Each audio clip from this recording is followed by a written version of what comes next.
Semifinal Piala AFF U19 2024 Indonesia versus Malaysia.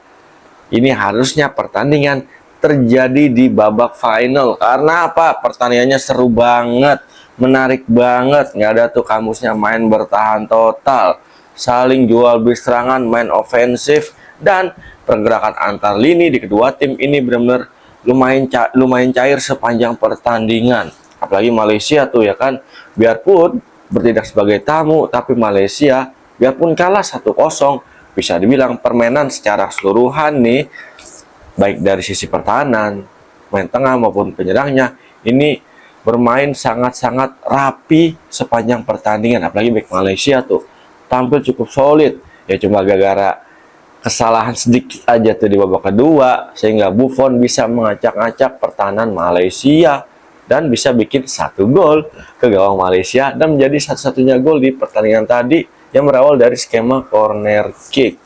Nah, Indonesia tadi juga udah ngeluarin skuad, bisa dibilang skuad yang terbaiknya di ajang Piala AFF U19 kali ini, baik di starting 11 maupun pemain pengganti yang masuk di babak kedua tadi ya kan.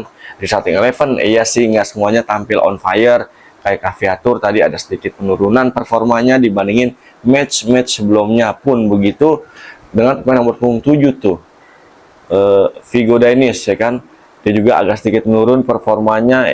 Yang lainnya bisa bilang ya cukup oke lah, cukup prima performanya sepanjang pertandingan. Dan bisa dibilang Indonesia tadi di babak pertama kenapa kesulitan membongkar pertahanan Malaysia, kayak karena di tengah Indonesia ini kurang berani melakukan tusukan-tusukan ke daerah kotak penalti Malaysia, ya bisa bilang kurang greget lah daya gedor lini tengah dan lini serang Indonesia di babak pertama tadi. Nah, pas babak kedua si Tony masuk, terus Arliansyah masuk, ini benar-benar merubah gaya bermain Indonesia. Indonesia jadi main lebih berani untuk bermain di area final third dari Malaysia, ditambah lagi tusukan-tusukan dari kedua pemain ini nih.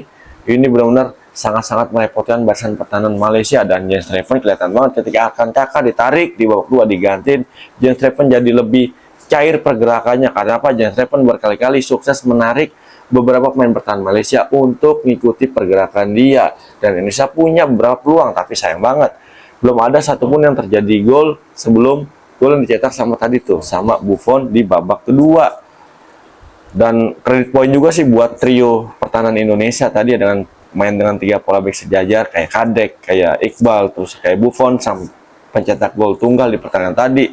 Ini benar-benar tampil solid banget menurut gua ya, kompak, solid, dan fokusnya ini benar-benar patut kita apresiasi. Karena apa? Dengan tensi pertandingan kayak tadi itu, kita unggul 1-0 di babak kedua, dan sejak menit 75 ke atas itu Malaysia naikin intensitas serangannya ke lini pertahanan Indonesia. Tapi para pemain bertahan Indonesia ini tampil nggak gerasa gerusu, tenang, santai, dan bisa ngendaliin situasi di area pertahanan sendiri. Dan ini menjadi kredit poin yang bikin Malaysia bisa bilang sedikit agak frustasi ya, habis Indonesia ngebobol gawang Malaysia tadi ya kan. Terbukti lini serang Malaysia ya bisa dibilang buntu ya sepanjang pertandingan ya, biarpun secara totally kalau kita lihat Malaysia bisa ngimbangi permainan Indonesia, tapi lihat hasil akhirnya Indonesia yang menang dengan skor ya biarpun tipis 1-0 doang, tapi ini menjadi gol yang sangat penting untuk bawa Indonesia ke partai final untuk menghadapi Thailand nanti yang menang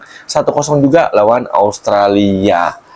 Nah, menurut kalian gimana nih? Kira-kira faktor apa aja bikin Indonesia bisa menang tadi lawan Malaysia? Yang punya pendapatnya silahkan tulis di kolom komentar. Thank you banget yang udah nonton konten Pundit Abangan. Ketemu lagi bersama gue Irwan Chan di konten Pundit Abang berikutnya. Yang belum subscribe, jangan lupa subscribe ya. Gue Irwan Chan pamit. Salam olah bola.